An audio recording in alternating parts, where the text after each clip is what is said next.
Irmãos, graça e paz, amém? Privilégio estar com vocês, mais um domingo. Os irmãos da equipe de música fizeram algo comigo aqui, foi golpe baixo cantar essa última música. E aí eu já venho com vocês com a cara toda inchada. Coisa boa. Mas é bom que vocês já conhecem uma característica minha, eu sou bastante chorão, tá? Então provavelmente irei chorar em alguns momentos aí junto com vocês. Estou vendo alguns rostinhos novos, então para quem não me conhece, eu sou o Arnaud. Estou como seminarista no JMC, no primeiro semestre. Nós estamos na segunda semana em São Paulo, né?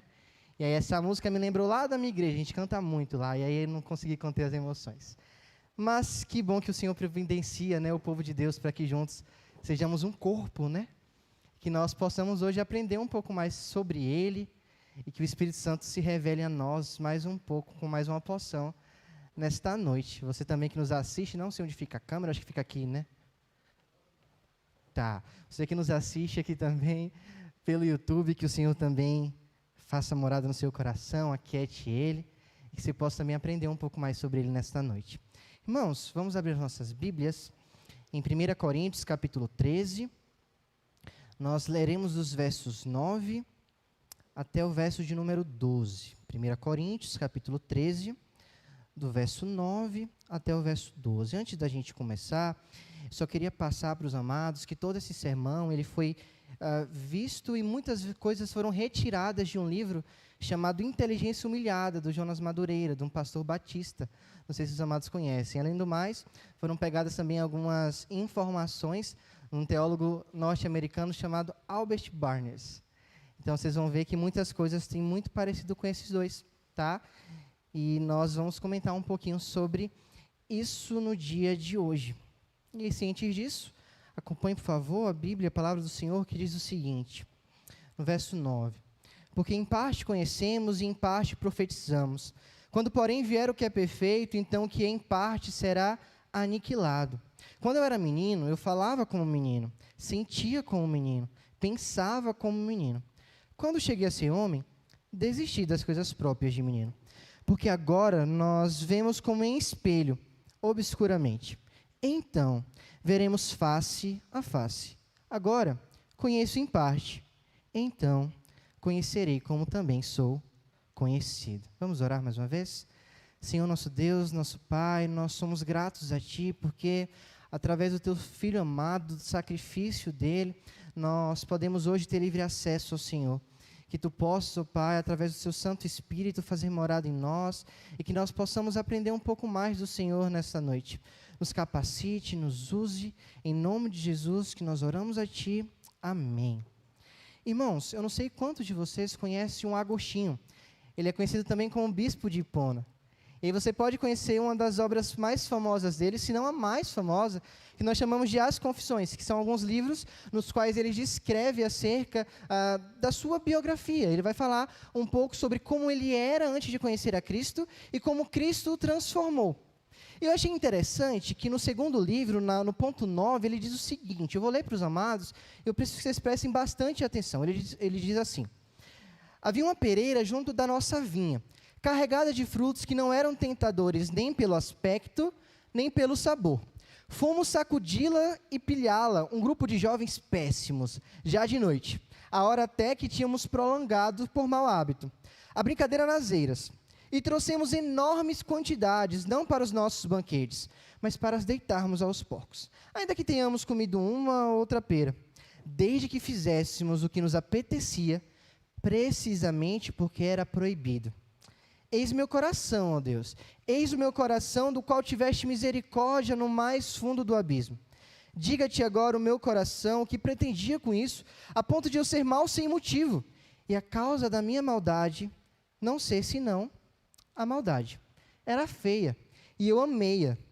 Amei perder-me, amei o meu defeito, não aquilo por que ansiava, mas amei o meu próprio defeito. Torpe alma que saltava fora da tua base, firme para a morte, não desejando alguma coisa por indecência, mas a própria indecência.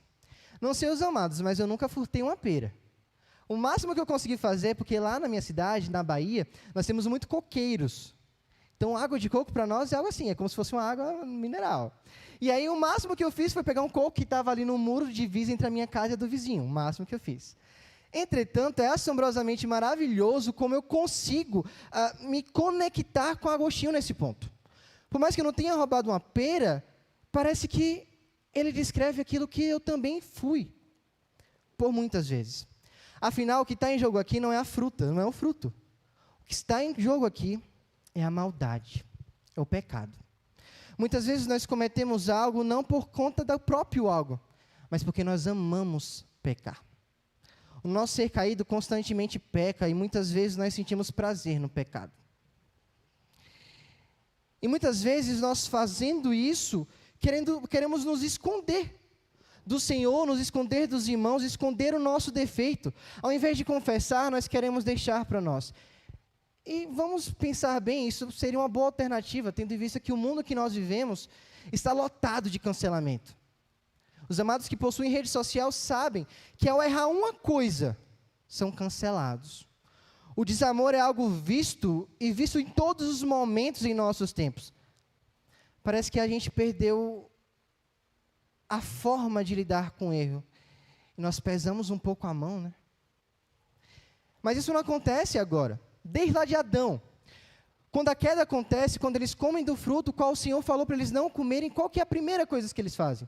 Eles percebem a sua nudez e a primeira ação é esconder-se. Eles pegam folhas para si, eles tampam tudo, porque agora eles sentem vergonha de quem eles são. Mas ao invés de confessar, eles decidem se esconder.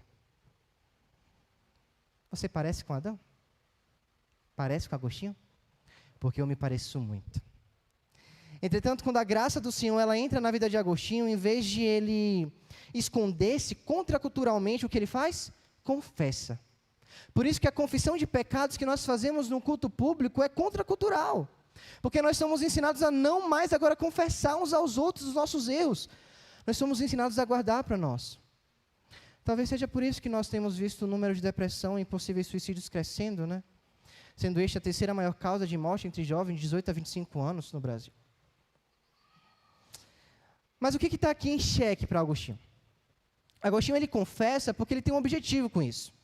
E se nós olharmos para um livro após, o 10º livro da sua grande obra, uma frase chama muita atenção, e ele fala, que eu te conheça, ó conhecedor de mim, que eu te conheça da forma que eu sou conhecido por ti. Parece que Agostinho está parafraseando aquilo que nós acabamos de ler. O desejo de Agostinho era de conhecer a Cristo e de se fazer conhecido a Ele. Não, Agostinho tinha fé que Cristo sabia tudo sobre ele. Mas o desejo dele era que ele fizesse-se conhecido ao Senhor. Isso revela a humildade de Agostinho, né? Humildade diante da glória e majestade do Senhor. Quando ele compara-se com o Senhor, ele fala, nossa, quem sou eu? E basta agora eu confessar. Por mais que eu não queira, basta eu confessar. E esse mesmo desejo de Agostinho, ele também é visto no que nós acabamos de ler em Paulo. Paulo, de forma humilde, ele relata a respeito do conhecimento que ele tinha, parcial, de forma não completa, acerca do Senhor. E nós estamos falando de Paulo, tá? O maior missionário que nós já lemos sobre. Mas ele também faz isso. Antes da gente ir para o texto, deixa eu só situá-los na história. Eu conversei hoje muito com o esposo da Rogério, acho que é o irmão Antenor, não é isso? A gente conversou muito. E aí uma das coisas que a gente falou é que a Bíblia, ela é uma história. De Gênesis a Apocalipse, é contando a história de um povo que erra constantemente, um povo criado, que erra uma vez e que continua errando constantemente, e a sua redenção através do Filho amado de Deus. É uma história, de cabo a rabo, é uma expressão que nós usamos lá na Bahia, não sei se vocês usam aqui. Mas deixa eu situá-los na história. Nós estamos diante de uma carta paulina, ou seja, uma carta escrita para Paulo, à igreja de Corinto. E a igreja de Corinto é uma cidade portuária muito famosa na época. Economicamente falando, era um grande centro. E ali Paulo habitou durante 1 ano e 5 meses, se nós formos olhar para o relato ali de Atos capítulo 18. Foi nessa cidade que ele conheceu Áquila e Prisca, ou Priscila, aqueles dois famosos amigos de Paulo. Foi nessa cidade que ele começou a fazer tenda com os amados. E ali ele conversa, ele proclama as verdades do Evangelho, e ali é montado uma igreja. Pessoas se convertem ao Senhor através da pregação. Paulo, então, ele segue essa viagem, mas em um momento que nós não sabemos onde, as pessoas da casa de Cloé, que a gente vê lá no capítulo 1 dessa mesma carta, explicam para Paulo e expõem para Paulo que a igreja de Corinto não está bem. Expõe para Paulo aquilo que estava acontecendo na igreja, e Paulo lança essa carta, envia essa carta como forma de exortar essa igreja. Então nós temos pelo menos 5 grandes exortações aqui. Não temos tempo para falar sobre essas 5, mas nós vamos falar sobre a quarta, onde ele vai falar sobre os encontros semanais. O que estava acontecendo? As pessoas estavam tendo experiências espirituais consideradas elevadas, então elas estavam orando em línguas, elas estavam profetizando, só que isso fazia com que o culto ficasse totalmente bagunçado. Era como se eu começasse a falar, daqui a pouco o reverendo Antoniel levantasse e falasse, daqui a pouco a irmã do louvor levantasse e falasse, e todo mundo falava e ninguém escutava. Os cultos estavam totalmente bagunçados, a ponto de até que a ceia do Senhor era considerada uma refeição. É claro que o pão é muito gostoso, irmãos. Lá na igreja, o nosso pão é feito por uma moça da igreja. E, cara, é uma briga para pegar o pão no final, os que sobram, né? Mas assim, a ceia é um sacramento e revela o sacrifício de Cristo. Mas as pessoas estavam fazendo de refeição, então iam lá para encher, como chamam na Bahia, o bucho. Então estava tudo muito bagunçado. E tendo em vista tudo isso, Paulo, ele retrata a importância da igreja andar em amor. A importância dos dons serem para benefícios mútuos. E é por isso que ele vai lançar aquela grande metáfora da igreja como um corpo de Cristo. Porque como corpo, nós somos, cada um somos membros, nós falamos com isso, acho que o irmão Bruno falou sobre isso. Bruno, né, na sala da UMP, falou sobre isso, que nós somos membros desse corpo, é a nossa identidade. E o serviço de um membro capacita o outro, e assim por diante nós estamos completa união. Isso ele faz no capítulo 12. No capítulo 13, o qual nós estamos inseridos, é aquele capítulo do amor, né? Geralmente nós falamos para retratar sobre o amor, onde ele vai falar sobre tudo o que não é e o que é amor. Mas ele faz isso de forma a mostrar ao povo de Corinto que eles precisam, acima de tudo, amar ao Senhor e uns aos outros. O grande mandamento. Só que o que acontece? Vejamos aí no no verso 8. Depois de começar a falar sobre amor, ele vai falar, o amor jamais acaba. Mas havendo profecias, desaparecerão. Havendo línguas, cessarão. Havendo ciência, passará. E aí o verso 9, o qual que nós estamos lendo, começa com um porquê. Ou seja, tudo isso que ele falou do amor tem um porquê. O que ele falou que as profecias passarão, que as línguas cessarão, a ciência também passará, tem um porquê. E nos versos 9 até o verso 12, ele vai justificar esse porquê. É por isso que nós trabalharemos sobre esse. O que Paulo quer fazer aqui? Tem algo que faz a Bíblia ser incrível, é que ela foi escrita há muito tempo atrás. Mas você já conhece algum livro mais atual que a Bíblia? É incrível isso, né? Eu relatei para os amados um problema de Adão, primeiro homem criado. E nós enfrentamos o problema nos dias de hoje. O problema de Corinto chamava, e a gente pode chamar de soberba espiritual. Acho que você deve entender, porque o termo é autointuitivo. Provavelmente você conhece aquele que nós chamamos de crentão. É aquele crente que sabe tudo, que não escuta opinião alheia, e que a fé dele é melhor do que todo mundo. Mas possa ser que você seja um destes. Tem algo bom para você. A graça do Senhor pode te alcançar. Amém? Então, que nós entendamos acerca da soberba espiritual, como que nós podemos trabalhar com ela, a fim dela se esvair, a fim da nossa inteligência ser humilhada. Eis aí o tema do livro do pastor Jonas Madureira. A nossa inteligência é humilhada, quando nós comparamos esta com toda a grandeza e soberania do nosso Senhor. Mas vejamos como Paulo faz isso. Paulo faz isso, eu chamo que ele faz um processo de ioiô.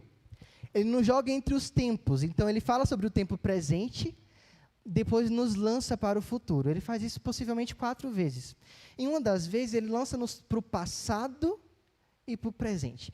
Então, você vai perceber, até avisei ali o departamento de comunicação, que eu vou atrapalhá-los muito hoje. Porque a gente vai ficar indo e voltando nos versículos, e eu peço que os amados tenham paciência comigo, tá? O baiano é muito paciente. Então, vejamos, ele começa falando, no verso 9, que em parte nós conhecemos, em parte profetizamos.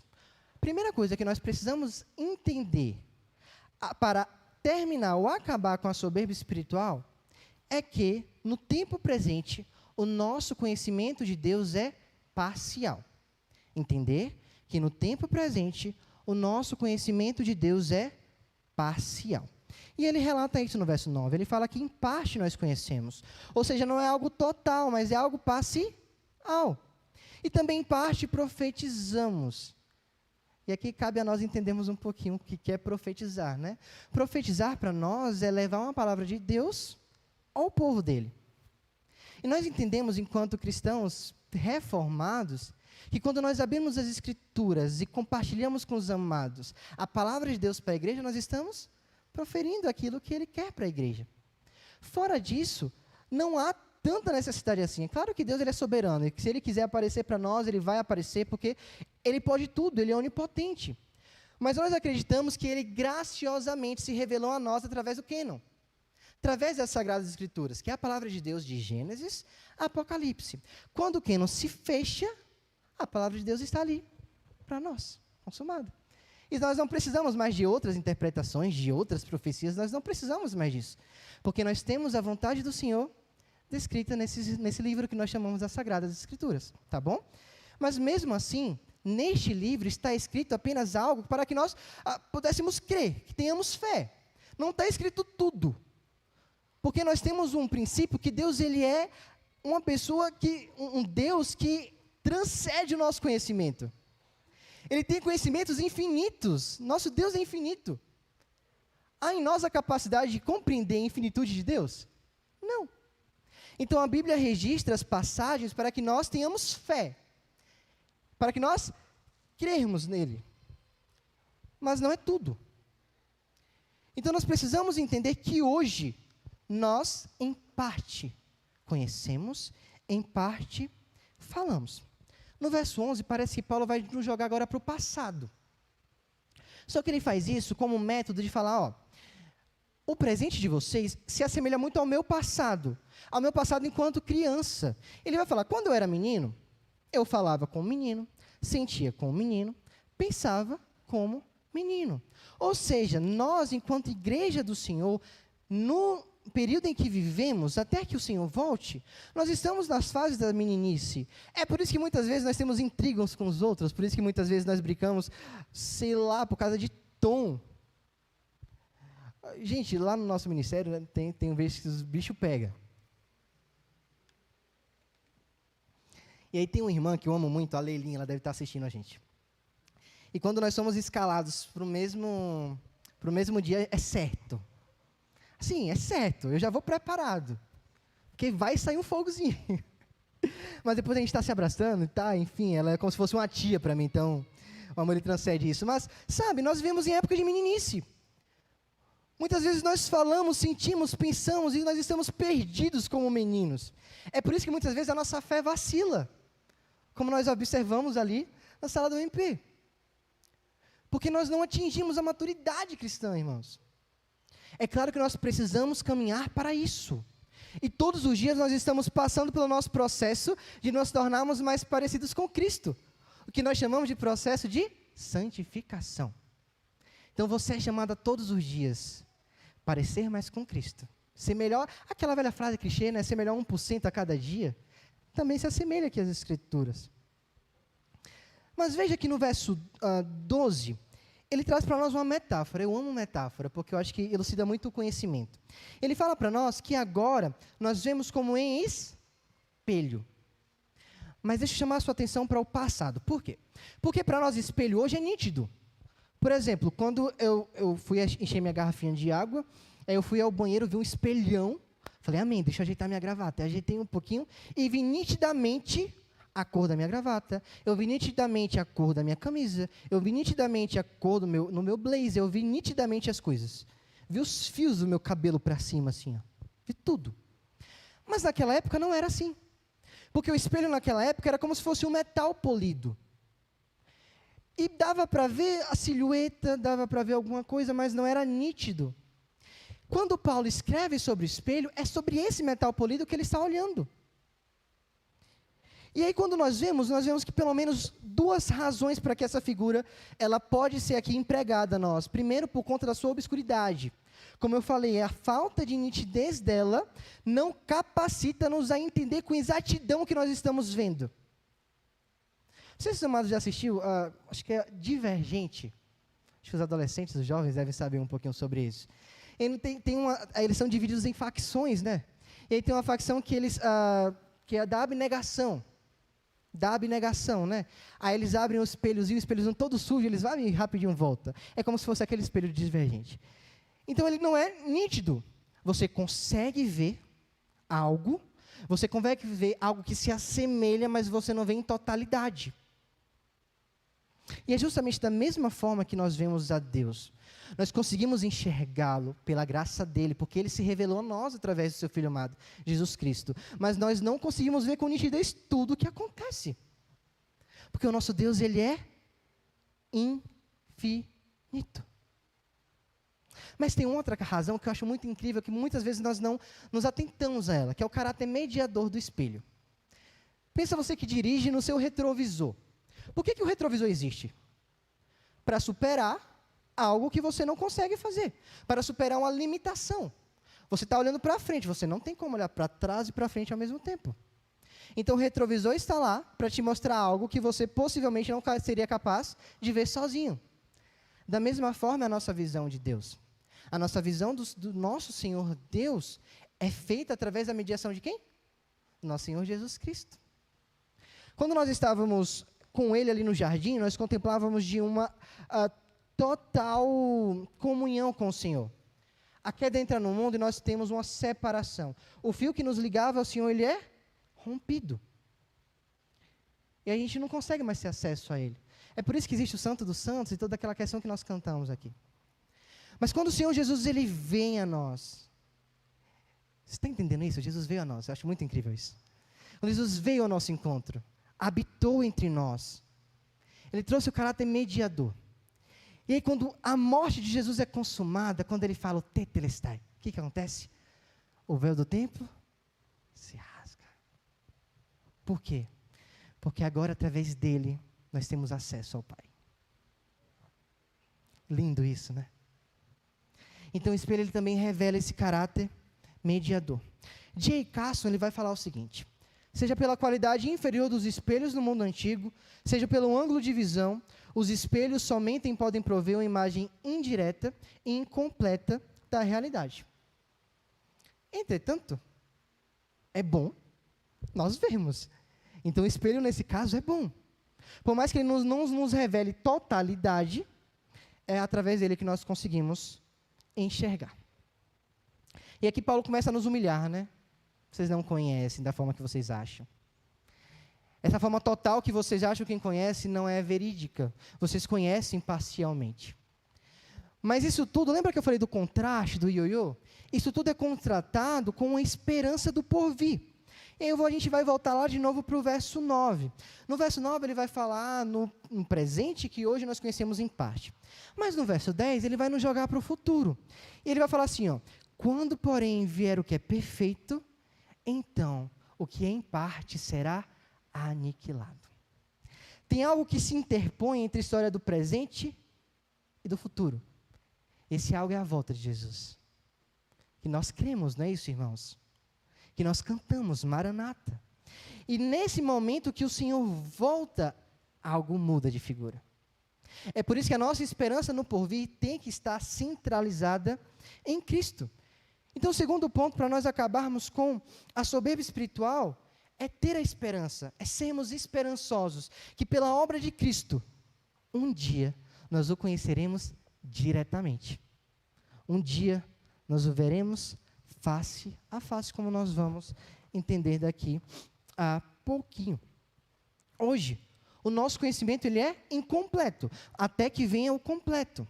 Quando o Senhor vir e restaurar-nos, glorificar-nos junto com Ele, nós iremos viver em completa comunhão com o Senhor. Irmão, ontem nós estávamos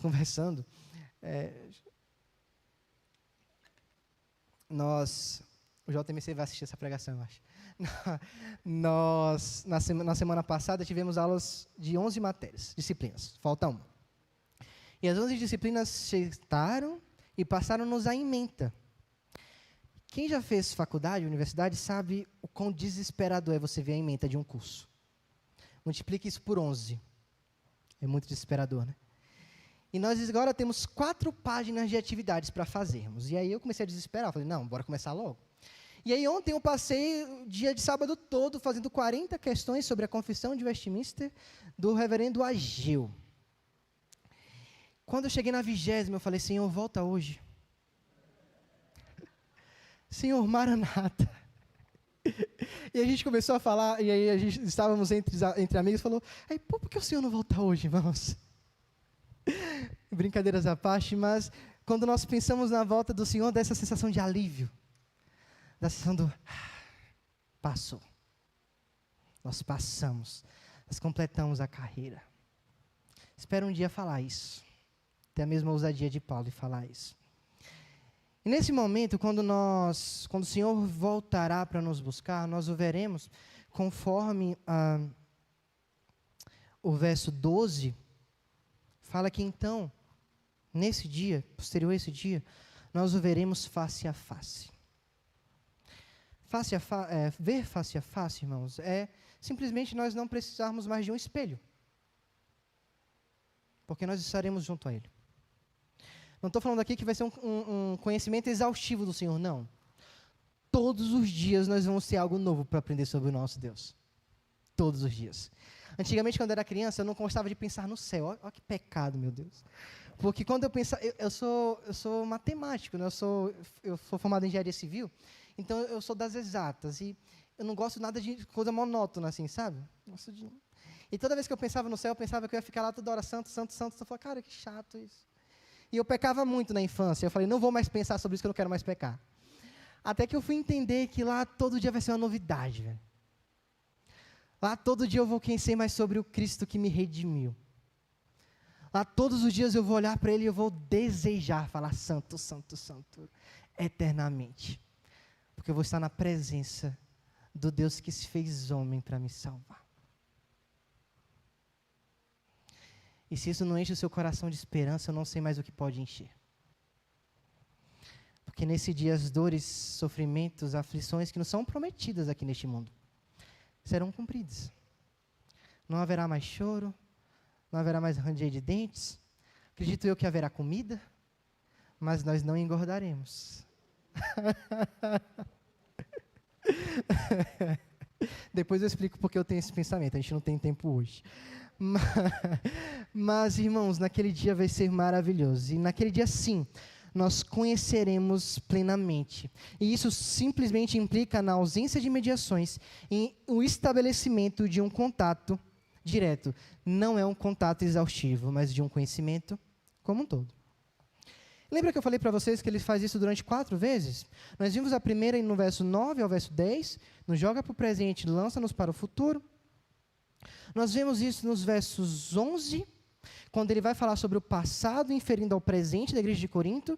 Depois ele vai falar sobre a questão do quando chegou a ser homem, ele desiste dessas coisas, ou seja, a maturidade cristã. No verso 12, ele vai falar mais uma vez sobre isso. Só que no final do verso 12, ele lança mais uma informação. E agora que a gente vai ser humilhado, irmãos, então prepara. Porque depois dele falar que nós o conheceremos face a face, ele fala assim, agora conheço em parte, então conhecerei como também sou conhecido. Sabe algo mais extraordinário disso tudo? Não é nem o fato de nós não conhecermos apenas a Deus, mas nós não nos conhecemos. Vou fazer uma pergunta que fez assim na minha mente. Você já se viu sem a mediação de algo? Você é próprio para pensar nisso? Quando que nós vemos quem nós somos? Quando olhamos ao espelho, quando tiramos uma foto, quando nós olhamos um retrato falado da outra pessoa, quando nós nos olhamos em nossas redes sociais. Mas você já conseguiu se olhar sem uma mediação? Estranho isso, né? Mas não. E aqui que é o grande chave da questão, porque nós não só não conhecemos a Cristo de forma completa, mas também nós não conhecemos a nós mesmos de forma completa. E quando nós nos colocamos diante de um Deus, que Ele sim nos conhece, a nossa inteligência ela é humilhada. Repara o que diz o salmista no capítulo 139, no verso 13 até o verso 16. Pois tu formastes o meu interior, tu me teceste no seio de minha mãe. Graças te dou, visto que por modo assombrosamente maravilhoso me formaste. As tuas obras são admiráveis e a minha alma o sabe muito bem. Os meus ossos não te foram encobertos quando no oculto fui formado, entretecido como nas profundezas da terra. Os teus olhos me viram a substância ainda informe, e no teu livro foram escritos todos os meus dias, cada um deles escrito e determinado, quando nenhum deles havia ainda. Esse é o nosso Deus. É o Deus que sabe até quantos fios de cabelo nós temos em nossa cabeça. De acordo lá com Lucas, capítulo 12, verso 7. E aí fica uma pergunta para nós. Como que nós podemos bater em nossos peitos e dizer que nós conhecemos a Deus? Mediante a verdades como essa. Você seria capaz hoje de falar que você conhece inteiramente a Deus? E não humilhar-se diante da graça dele em revelar-se parcialmente a você? Se não bastasse isso, nós também precisamos da mediação e do conhecimento dele para saber quem somos. E é por isso que a nossa identidade está totalmente ligada com quem Deus é e quem Ele diz que eu sou. Uma moça de Deus, irmãos, ela chamada Andrea Vargas, ela tive a oportunidade de assistir uma palestra dela e ela fala assim: duvide de toda tentativa de falar quem é você, se esta não começar com Deus disse. O David Rick é um pastor também presbiteriano, da igreja presbiteriana de Alphaville. Ele também vai falar sobre identidade. Ele vai traçar a identidade como algo que Deus tem para nós. E é por isso que a partir do momento que nós nos dedicamos em conhecer o Senhor, humildemente nos colocamos diante dEle, pedindo para que Ele se revele a nós, nós também nos conheceremos. Queridos, o mundo tem traçado muitas coisas quem somos, sabe? O mundo tem respondido essas perguntas de formas assombrosas, no sentido negativo da palavra. O mundo tem definido os nossos filhos, eu já me incluo porque é meu sonho ser pai, tá? Então, eu estou me incluindo. Os nossos filhos têm recebido identidades nos seus colégios que são totalmente contrárias às Escrituras. Os nossos jovens são levados a uma identidade totalmente de produtividade. Se eles não forem produtivos, eles não servem para nada. Isso tem causado dor ao coração dos nossos jovens. Os nossos adolescentes estão sendo investidos com a ideia de que eles são quem eles querem ser. Se eles quiserem ser qualquer coisa, eles podem. Quando sabemos que isso não é verdade. Nós estamos sendo, pelo mundo, identificados. Mas diante de Deus, que conhece tudo sobre nós, nós temos a plena convicção que só Ele tem para nós a nossa real identidade. E diante disso, nós só podemos falar o que o salmista Davi falou. O rei Davi, o homem segundo o coração de Deus, quando ele diz no capítulo 139, verso 6, é o outro. Quando ele fala: tal conhecimento é maravilhoso demais para mim. É sobremodo elevado, não posso atingir. Essa deve ser a nossa real certeza. Nós estamos diante de um Deus que tudo sabe. Nós estamos diante de um Deus que é onisciente, Ele sabe de tudo. Ele determinou todas as coisas. E diante desse Deus, nós só devemos coragem e vergonha, nos ajoelharmos, humilharmos a Ele e falar: Senhor, revele-se a nós, dia após dia. Irmãos, não há espaço para a vida de um cristão ser soberbo espiritualmente. Não há espaço para nós encararmos a nossa vida cristã como já perfeita, porque ela nunca será. A igreja é graça. O que nós estamos sendo aqui é a manifestação da graça do Senhor, quando através dele nós podemos olhar um para os outros e aprender mutualmente. É isso que Paulo está falando para eles. Irmãos, os dons que vocês têm, as coisas que vocês fazem, não é para autoengrandecimento, mas é para que o corpo seja edificado, e assim caminhe para cada dia mais parecer-se com o cabeça que é Cristo. O dom que eu tenho, que o Senhor me deu, não é para minha glória própria, não é para que vocês batam palmas para mim, mas é para que de alguma forma eu edifique a vida de vocês, e da mesma forma vocês a minha. Irmãos, como que eu fui edificado hoje pela vida da irmã Rogéria, do irmão Antenor, do Samuel? Sabe, é isso que é igreja, é serviço, é servirmos uns aos outros. Para encerrar, queria deixar um momento de reflexão para a amada igreja. Porque nós falamos muito sobre os Coríntios, sobre Agostinho, sobre Davi, mas enquanto a nós, será que assim como Agostinho, como Davi, como Paulo, nós temos derramado o nosso coração a Cristo e desejado conhecê-lo cada dia mais? Ou nós temos sido que nem os coríntios, que de forma arrogante achavam-se detentores de todo o conhecimento? Quem é você nessa história? 3 recomendações básicas para nós. Reconheça a sua real condição. Reconheça quem você é. Miseráveis pecadores somos nós. Mas em Cristo nós somos transformados. E a partir do sacrifício e da ressurreição dele, nós hoje somos chamados de filhos de Deus. E aí, Romanos, ele vai trazer para nós que ele vai ser um pouquinho mais sensível a isso. Ele vai falar assim: nós recebemos o espírito da adoção, no qual nós podemos clamar Abba, Pai. Sabe o que é Abba, Pai? É como se fosse o diminutivo de pai. Papai, paizinho. Esse é o grau de proximidade que foi nos conquistado por Jesus na cruz. Reconheça quem você é. Achegue-se a Ele. Deixe que Ele transforme a sua vida. Segunda aplicação, seja grato a Jesus pela oportunidade de tê-lo como sumo sacerdote e conhecer, mesmo que parcialmente, a Cristo. Não queira conhecer mais do que a Bíblia fala para nós, porque muitas pessoas, ao fazerem isso, caem em falsas doutrinas e falsas explicações sobre o Evangelho. Creia na Bíblia. Entenda que ela é suficiente. Que o sola escritura não seja apenas algo proferido por nós, mas vivenciado. Terceira e última. Que nós pratiquemos o que está escrito em Oséias 6, capítulo 3.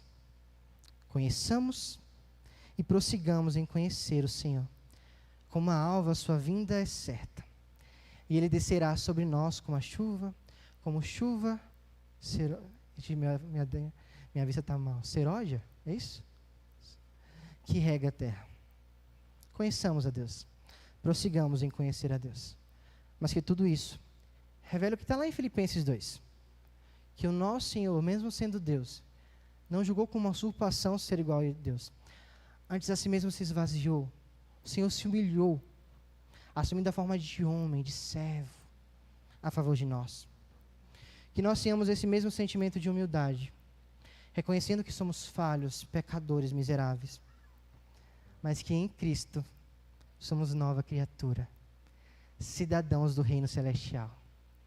E um dia, aquilo que conhecemos parcialmente, será conhecido de forma face a face.